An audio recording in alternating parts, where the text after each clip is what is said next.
Ilang sandali pa ay humiga na ako sa tabi niya. "You want to off the light?" he asked. Ngumiti ako dito na nakakaloko. "Lights on or lights off?" Malambing na tanong ko. Nagkamali yata ako ng tanong dahil ngumisi ito sa akin.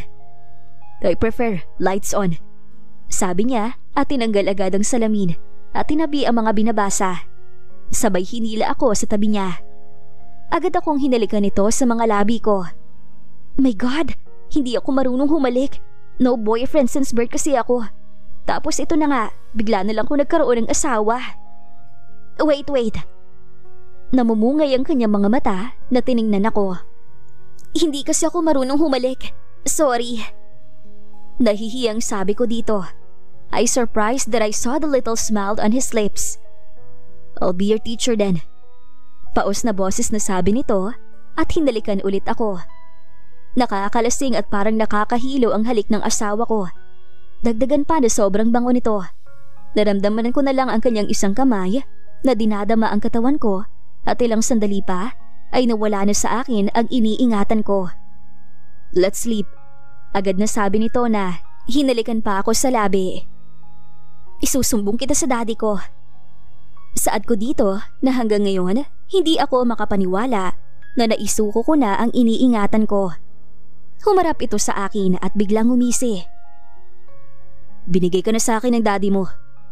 Sabay pikit nito ng kanyang mata na ikinatigil ko. Sinabihan ko na lang si Rafael na mauna na siya sa company niya at susunod lang ako dito. Umuwi muna ako saglit para kumuha ng ibang gamit sa kondo ko. Buti na lang, inihatid ang kotse ko sa bahay. Nagsuot na lang ako ng pantalon at t-shirt. Baka janitor lang din ibigay na trabaho ni Rafael sa akin. Sayang kung magpapaganda pa ako. Sakay sa kotse, pumunta na ako sa kumpanya ng asawa ko. Pinark ko muna sa ayos ang kotse ko bago papasok sa loob. Sobrang laki ng company. Hindi naman bago sa akin dahil malaki din ang kumpanya ng daddy at mga kuya ko. "Good morning po kuya." Bati ko kay Manong Guard. "Magandang umaga ma'am, may appointment po kayo?" Tanong nito sa akin. "Wala po pero mag-a-apply po ako ng work." Saad ko dito. Sige po ma'am, wait lang, tatawag lang ako sa taas." Sabi nito na umupo muna ako saglit. "Ma'am, wala daw pong hiring ngayon." Maya-maya na sabi ni Kuya Guard. "Pwede po ba na tawagin niyo si Rafael Ruiz? Pasabi na lang po na nandito na si Andrea Sanchez." Nakikiusap na sabi ko dito.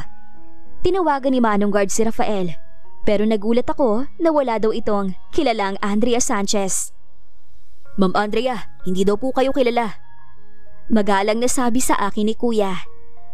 Kainis siya, hindi niya ako kilala. Kagabi lang nakuha niya ako. Inis na saad ko sa sarili. "Manong, sabihin mo sa kanya na papasukin niya ako at bigyan ng trabaho dahil kung hindi ay susunugin ko ang company niya." Galit na saad ko. Napatulala si Kuya Guard sa akin. Dali-dali nitong tinawagan ulit si Rafael. "Ma'am, pasok na daw po kayo." Parang natatakot na saad ng guard. "Maraming salamat po." Nakangiti na sabi ko dito. Tumigil na ang elevator sa 11th floor. Lumabas na ako. Pagkalabas ko, lahat na sa akin ang mata. Lumapit ako sa isang babaeng nakasalamin. "Hi, nasaan ang office ni Rafael Ruiz?" Mahinang sabi ko dito. "May appointment po kayo?" Sabi agad nito. "Wala pero sabi niya dito kasi ako magtatrabaho." Baliwala na sabi ko dito. "Miss, ayan pong sekretary ni Sir Ruiz. Lapitan mo na lang siya."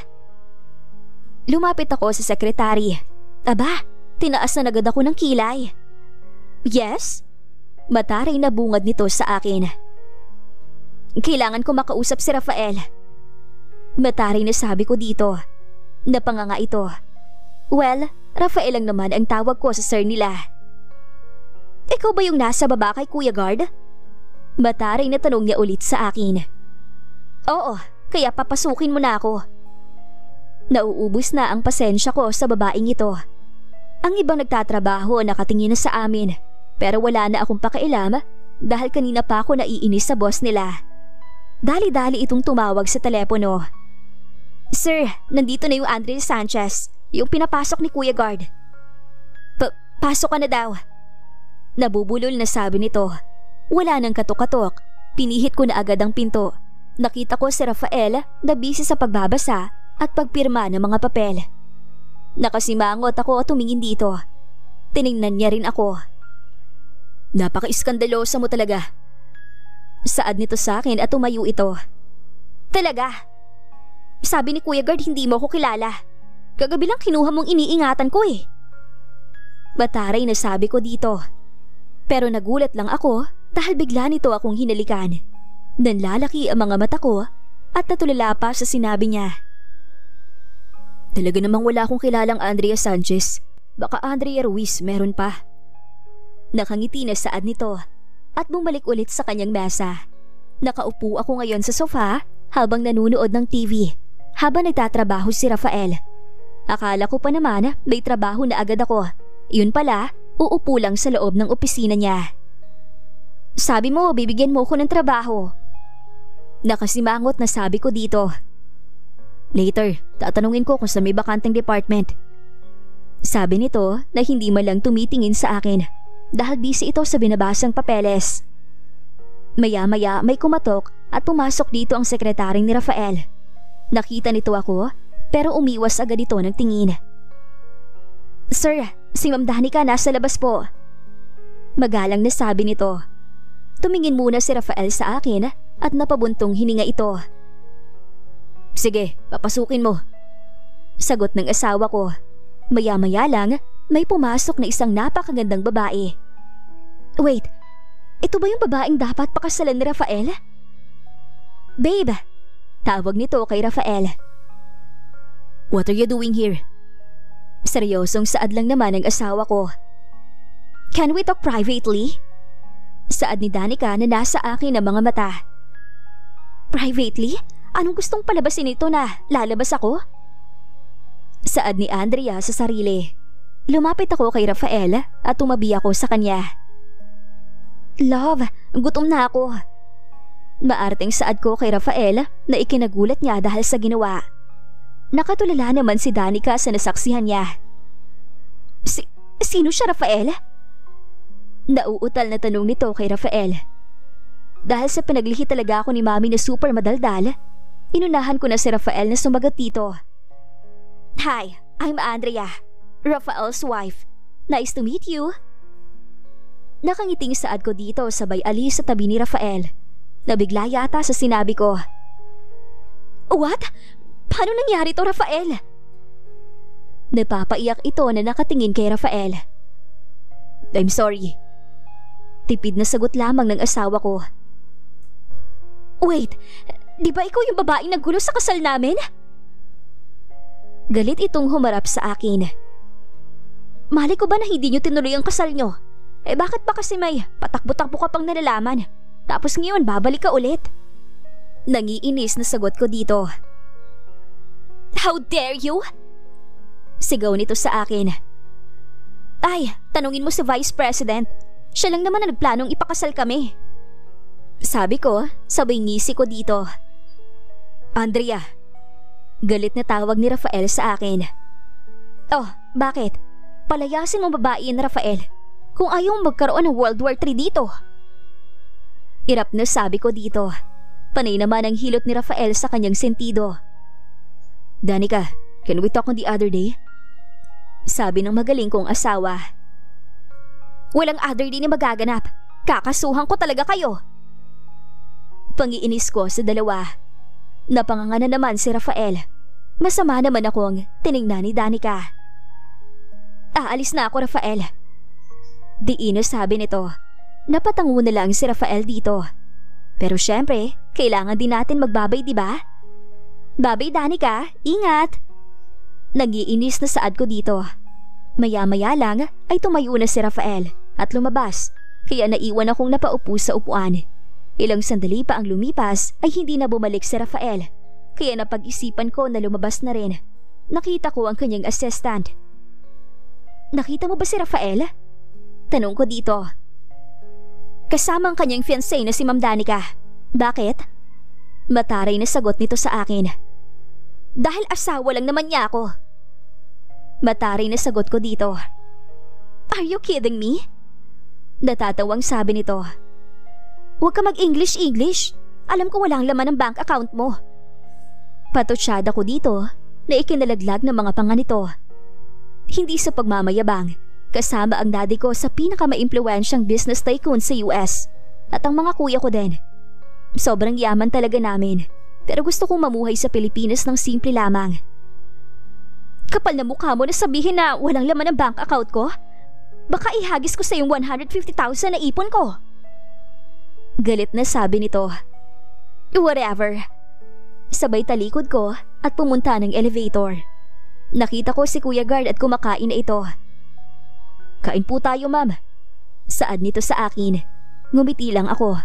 Tanghalian na pala. At nakita ko rin ng ibang empleyado na lumabas na ng building para kumain sa labas. Wow, sarap naman ang ulam ninyo. Nakangiti na sabi ko dito.